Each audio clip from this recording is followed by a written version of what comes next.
Hai Sobat Mister, jumpa lagi tahun 2022. Seperti biasa, Top 5 hadir dengan berita terhangat untuk menemani pekan Anda. Pembelajaran tatap muka atau PTM 100% menjadi sebuah kemustahilan untuk diterapkan di tengah merebaknya varian Omikron di Sumatera Utara. Seiring dengan itu, vaksinisasi anak usia 6-11 tahun kini gencar dilaksanakan. Pembelajaran tatap muka atau PTM 100% menimbulkan sebuah dilema baru. Meski sebagian besar keberhasilan vaksinasi yang telah mencapai target di atas rata-rata 70%, namun kegamangan untuk melaksanakan PTM 100% masih dirasakan. Terlebih lagi saat ini, Kota Medan tengah diterpa isu masuknya varian Omikron COVID-19 baru-baru ini. Di Kota Medan, pelaksanaan PTM 100% hingga kini belum dilaksanakan. Kepala Dinas Pendidikan Kota Medan bahkan belum bisa melakukan pembelajaran tatap muka PTM 100%. Alasannya Pemko Medan masih fokus dengan cakupan vaksinasi. Belum lagi Medan kembali memasuki PPKM level 2. Di Kota Pematang Siantar sendiri, PTM 100% juga masih menimbulkan pro kontra. Hal ini tidak saja disebabkan belum maksimalnya vaksinasi yang dilakukan khususnya terhadap tenaga pendidik. Tidak semua lembaga pendidikan yang menyiapkan sarana dan prasarana untuk melakukan protokol kesehatan, seperti tempat cuci tangan, pengecekan suhu, cek aplikasi Peduli Lindungi, serta sistem penjemputan anak yang belum terkontrol kerumunan. Selain itu, saat ini vaksinasi anak usia 6-11 tahun baru saja mulai dilakukan di beberapa kabupaten kota. Untuk Sumatera Utara, vaksinasi ini akan ditargetkan dengan jumlah 1 juta lebih selama 2 pekan. Vaksinasi COVID-19 terhadap anak 6-11 tahun di Provinsi Sumatera Utara serentak dilaksanakan pekan ini hanya terhadap 9 kabupaten kota.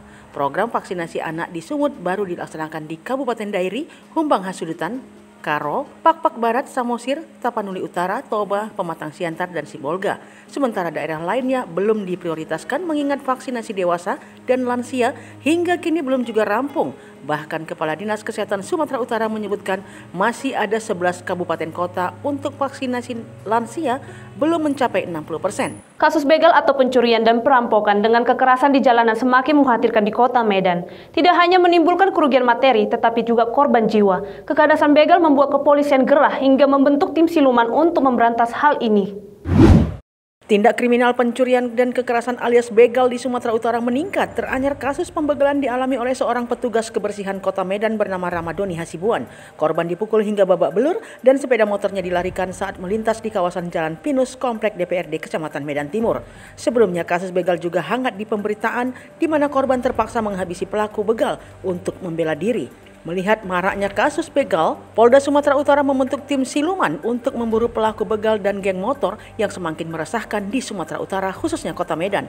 Direktur Ditreskrimum Polda Sumatera Utara Kombes Pol Tatan Dirsan Atmaja mengaku tim siluman ini tergabung dari personel Ditreskrimum Polda Su serta Polres dan Polsek yang wilayah hukumnya rawan aksi begal dan geng motor.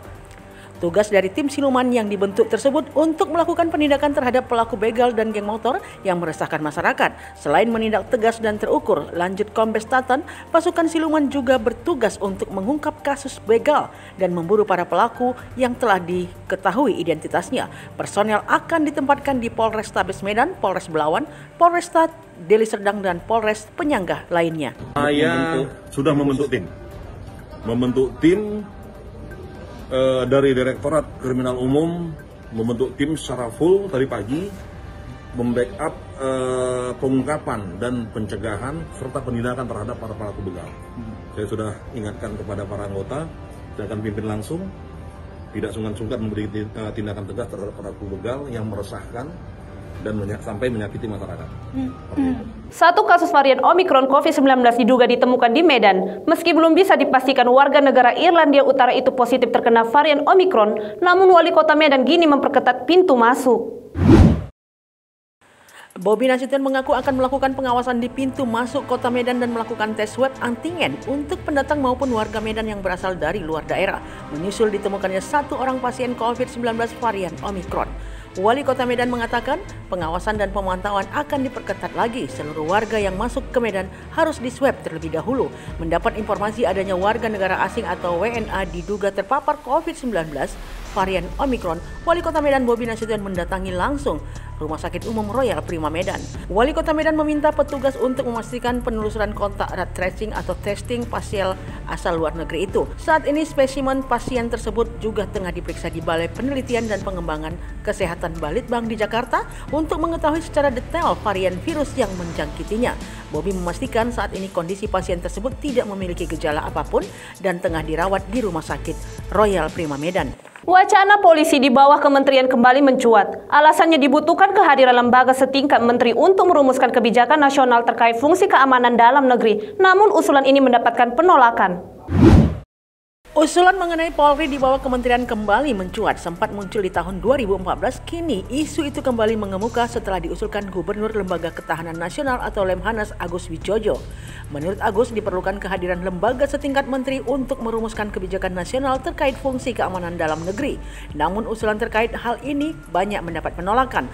Menteri Pendayagunaan Aparatur Negara dan Reformasi Birokrasi atau Menpan RB, Cahyokumolo mengatakan sebagai alat negara Polri harus mandiri. Senada dengan Cahyo, sejumlah anggota Komisi 3 DPR RI yang merupakan mitra kerja Polri juga menyampaikan keberatan serupa. Sementara Polri sendiri mengatakan pihaknya mengikuti amanat Undang-Undang Nomor 2 Tahun 2002 tentang Polri dalam melaksanakan tugas. Secara terpisah, Komisioner Komisi Polisi Nasional atau Kompolnas, Pungki Indarti berpandangan institusi Polri yang saat ini langsung di bawah Presiden merupakan mandat dari era reformasi. Pungki menilai tidak tepat jika ada pihak yang mengusulkan ide lain yang menyimpang dari mandat reformasi. Ia menekankan Undang-Undang Nomor 2 Tahun 2002 tentang Polri merupakan wujud dari reformasi kepolisian itu sendiri. Anggota Komisi 3 DPR RI Didik Mukrianto bahkan menilai sangat berbahaya apabila menempatkan Polri di bawah kementerian yang menterinya berasal dari partai politik, sehingga sangat potensial terjadinya politisasi di Korps Bayangkara. Didik menilai ide dan gagasan tentang penempatan Polri di bawah kementerian harus dikaji lebih dalam secara utuh dan komprehensif agar jangan sampai menjadi langkah mundur. Kita ke berita mancanegara. Gelombang infeksi COVID-19 di Amerika Serikat melambung tinggi secara gila-gilaan. Dalam satu hari jumlah kasus mencapai 1 juta. Varian Omikron disebut menjadi penyebabnya. Gelombang infeksi COVID-19 di Amerika Serikat melambung dalam beberapa hari terakhir hingga mencatat rekor 1 juta lebih kasus dalam sehari. Menurut data penghitungan terbaru Johns Hopkins University atau JHU yang menjadi acuan global, Amerika Serikat juga mencatat 1.688 kematian akibat virus corona di hari yang sama. Pihak berwenang Amerika Serikat menuturkan lonjakan infeksi harian COVID-19 pada awal pekan ini kemungkinan terjadi akibat laporan virus corona yang tertunda dalam libur tahun baru. Sejumlah negara bagian di Amerika Serikat tak merilis laporan infeksi harian COVID-19 pada malam tahun baru. Banyak wilayah di Amerika Serikat yang juga tak melaporkan jumlah infeksi COVID-19 hariannya selama akhir pekan lalu.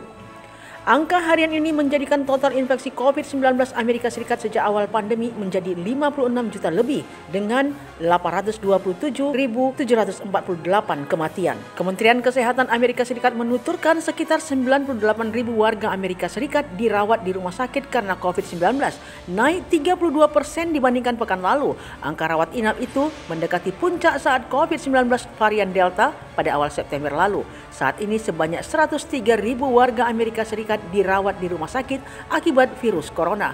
Tsunami infeksi COVID-19 harian di Amerika Serikat ini berlangsung ketika penyebaran virus corona varian Omikron terus meluas di berbagai penjuru dunia, termasuk di negeri Paman Sam.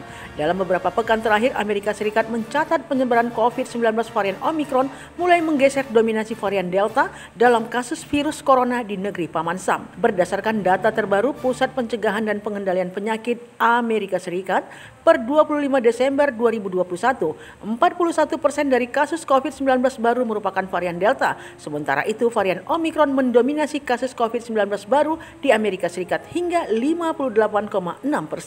Pemerintah pun terus mendesak warga untuk melakukan vaksin bagi yang belum juga divaksinasi. Presiden Joe Biden juga mendorong warga yang telah menerima 2 dosis vaksin COVID-19 untuk mulai menerima dosis ketiga atau booster. Demikian Top 5 pekan ini. Kami kembali mengingatkan untuk menjaga kesehatan karena pandemi belum berakhir. Saya Arinda, sampai jumpa.